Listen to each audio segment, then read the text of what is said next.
Lever les obstacles et accélérer le processus d'achèvement et de livraison des maisons aux Ivoiriens économiquement faibles. Le sujet était au centre de la rencontre entre le ministre en charge de l'Habitat et du Logement social de Côte d'Ivoire et les promoteurs immobiliers ce jeudi. Les détails dans ce journal. Annoncé comme le plus grand salon de l'automobile en Afrique de l'Ouest, en dehors du Nigeria, le salon de l'automobile d'Abidjan se tiendra du 27 au 30 octobre prochain dans la capitale économique ivoirienne. Voici pour le sommaire. Bonsoir à tous et bienvenue au journal de Business 24 Africa. Nyamien Konan, ministre en charge de l'habitat et du logement social de Côte d'Ivoire, était face aux promoteurs immobiliers ce jeudi. Faisant le constat du blocage en ce qui concerne le programme de logements sociaux du gouvernement, le ministre a pris des mesures pour lever les obstacles et accélérer le processus d'achèvement et de livraison des maisons aux Ivoiriens économiquement faibles. C'était au cabinet du ministère de l'Habitat et du Logement social. Jean-Charles Sibaï dans le commentaire de Lawani Babatunde.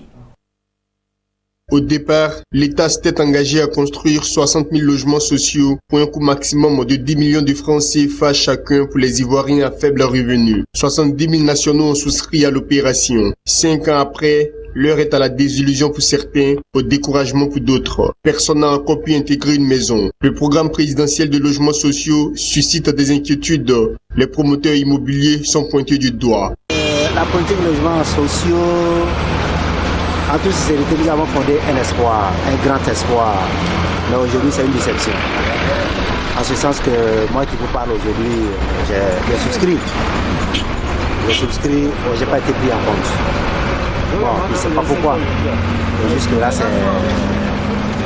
c'est vraiment un camp plat. On voit les maisons sortir, mais comment les distribuer et comment les obtenir, ça là aussi un grand problème. Après, j'ai souscrit aux logements sociaux dans les premiers instants. Après, j'ai été confronté à un problème concernant mon premier promoteur. J'ai changé. Malheureusement, là encore, j'ai pensé avoir des maisons 4 pièces. Dans ma grande surprise, ils disent qu'il n'y a plus de logement et que si c'est l'appartement, je peux attendre. Je leur ai dit que malheureusement, je ne peux plus attendre. Que voilà, moi ici dans la phase de remboursement.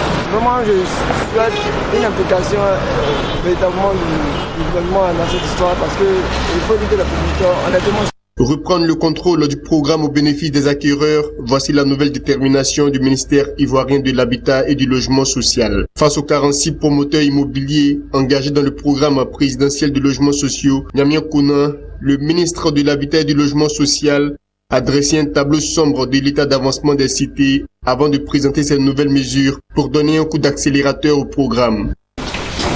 Nous avons décidé, sous réserve de l'accord formel du gouvernement, mais je ne vois pas comment le gouvernement peut refuser une telle proposition, à travers le fonds qui est déjà créé, qui s'appelle le FSH,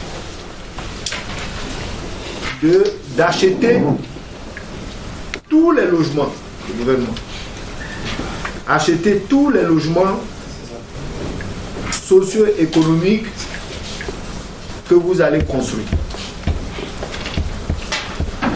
Pas les standings, on n'a pas les moyens. Donc, on achètera à travers le fonds du gouvernement 100% des logements sociaux que vous allez construire. Bien entendu, on fait ça pas pour que le gouvernement habite les maisons, c'est pour les revendre aux Ivoiriens. L'autre mesure, évidemment, elle vous concerne, mais indirectement. On proposera au gouvernement la mise en place d'un fonds de garantie pour le crédit acquéreur, à travers toujours le même fonds. Ce fonds de garantie devra être alimenté par au moins 50%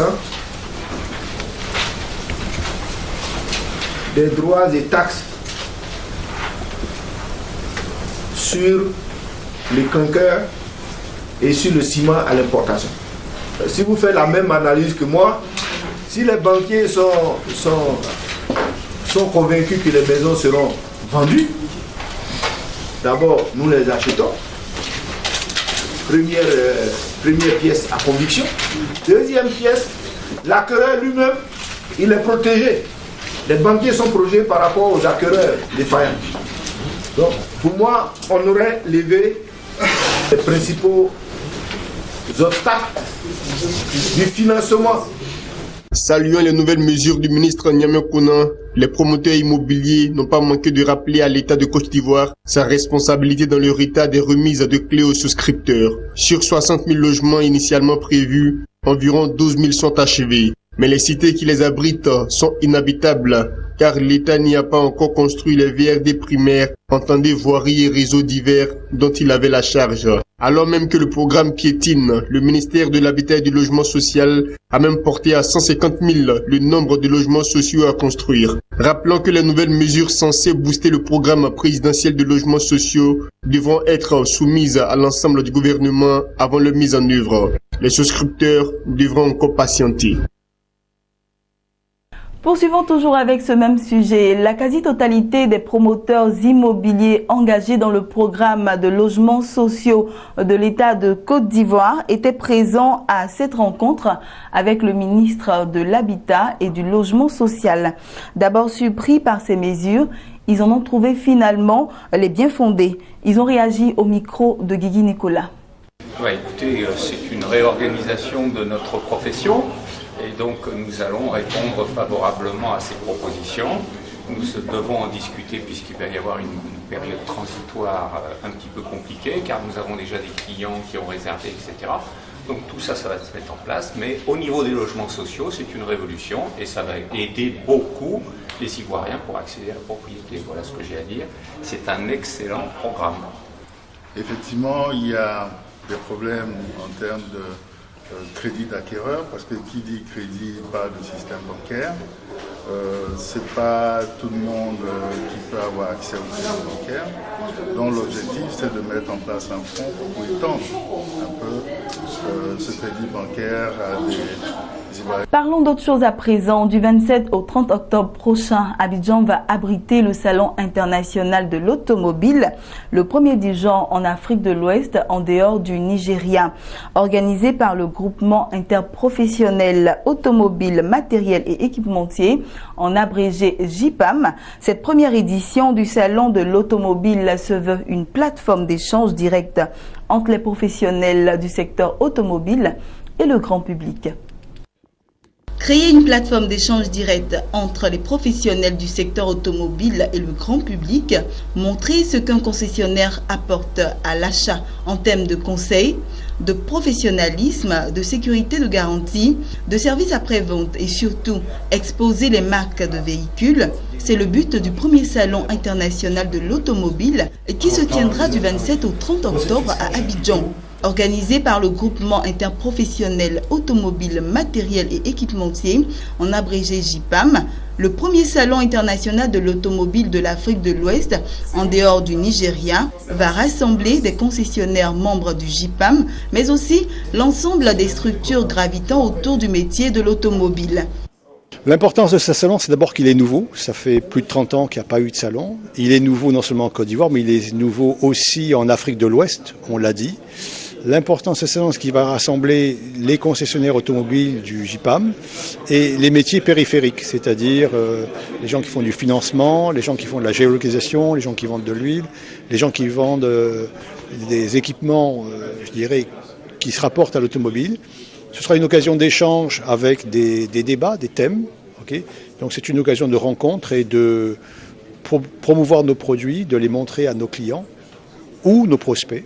Vu le dynamisme que suscite le marché d'occasion auprès de certaines catégories de consommateurs, des voitures d'occasion accompagnées de garanties seront proposées par des concessionnaires lors de ce salon. Plusieurs thématiques seront abordées à ce grand rendez-vous de l'automobile, notamment la question du financement. En ce qui concerne les financements, oui, vous avez raison, c'est un sujet récurrent et les banques nous ont déjà confirmé leur présence, du moins les banques principales, et on a la même réponse au niveau d'Alios Fides. Donc là, on va venir avec des solutions, des simulations simples. On a un effort pédagogique important à faire pour permettre aux gens de comprendre quelles sont les conditions d'obtention de crédit, quels en sont le coût et quelles en sont les contraintes et quelles en sont les modalités. Plus de 50 000 visiteurs sont attendus lors de ce salon. Il faut préciser que les performances cumulées des 18 concessionnaires du groupement interprofessionnel automobile, matériel et équipementier, JIPAM, représentent 260 milliards de francs CFA de chiffre d'affaires, plus de 40 milliards de francs CFA de recettes fiscales pour l'État de Côte d'Ivoire et plus de 1500 emplois directs. Voilà, parlons de TIC à présent. Depuis jeudi, Abidjan accueille le 2e forum ministériel de l'intégration des TIC dans l'éducation et la formation. À côté des ministres en charge de l'éducation-formation des pays africains, plusieurs experts et autres opérateurs économiques prennent part à cette rencontre sur l'économie numérique. Retour sur les travaux avec Maxoubi. Autour des ministres africains en charge de l'éducation et de la formation, ils sont 150 participants à prendre part à cette 2e édition du Forum ministériel africain sur l'intégration des technologies de l'information et de la communication dans l'éducation et la formation. Aux experts et aux sachants présents à cette rencontre d'Abidjan, Olé Dibawada, secrétaire exécutif de l'ADA, l'Association pour le développement et l'éducation en Afrique, a dit tout l'espoir porté dans les réflexions. This second ministerial forum on ICT integration in education and training. Ce 2e forum ministériel sur l'intégration des TIC dans l'éducation et la formation n'est que la continuité d'un travail qui a débuté il y a 3 ans à Tunis, dans la capitale tunisienne, où les décideurs africains s'étaient donné le temps de confronter et d'harmoniser leurs idées préconisant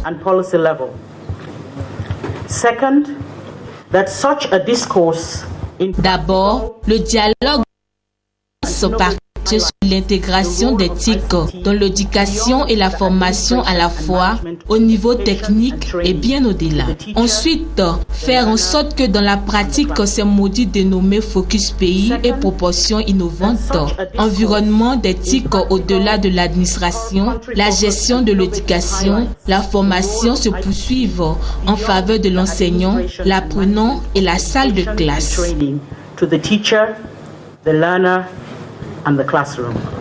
Sur le thème promouvoir des sociétés du savoir inclusif en Afrique pour la mise en œuvre de l'agenda 2063 pour l'Afrique et les objectifs pour le développement durable ODD, les scientifiques professionnels des technologies de l'information et de la communication ont rappelé l'urgence de la question de la prise en charge des technologies de l'information et de la communication dans la formation des jeunes et dans le développement des compétences en présentant certaines pistes. Je paraphraserai aussi un éminent politicien qui est George Washington lorsqu'il disait « Si vous pensez que l'éducation coûte cher, essayez l'ignorance ». Et je pense que le moment est venu justement pour les Africains, pour les opérateurs économiques qui sont en Afrique, de pouvoir dire nous mettons la main dans la pâte à travers le grand principe de responsabilité sociétale d'entreprise, parce que ces jeunes, c'est l'avenir de demain.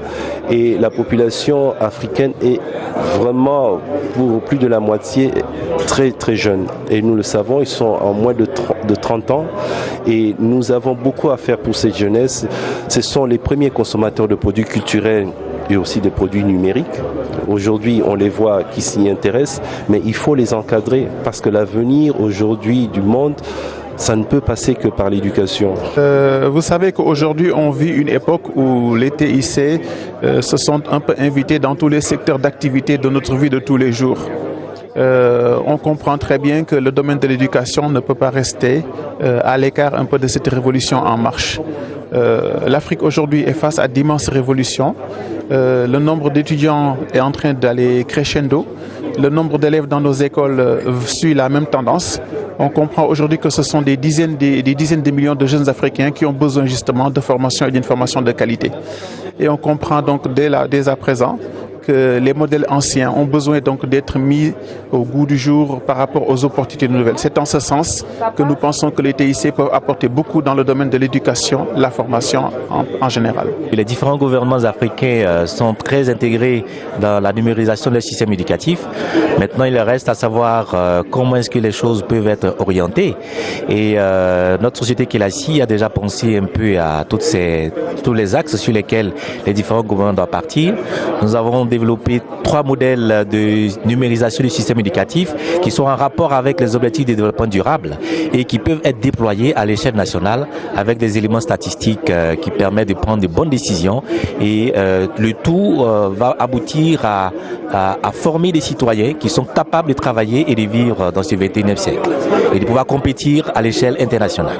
La deuxième édition du Forum ministériel africain sur l'intégration des technologies de l'information et de la communication dans l'éducation et la formation avec pour thème promouvoir des sociétés du savoir inclusif en Afrique pour la mise en œuvre de l'agenda 2063 pour l'Afrique et des objectifs pour le développement durable ODD. Il s'est tenu sous les auspices du gouvernement ivoirien.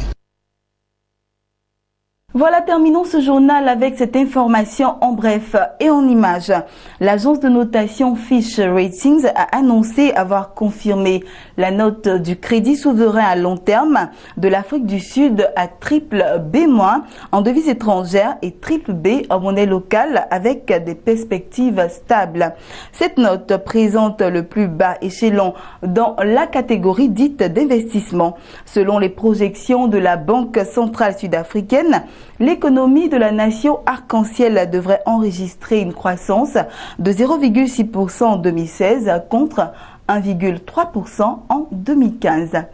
C'était le journal de la rédaction. Merci d'avoir suivi Business 24 Africa. Nous sommes la première chaîne panafricaine d'information économique.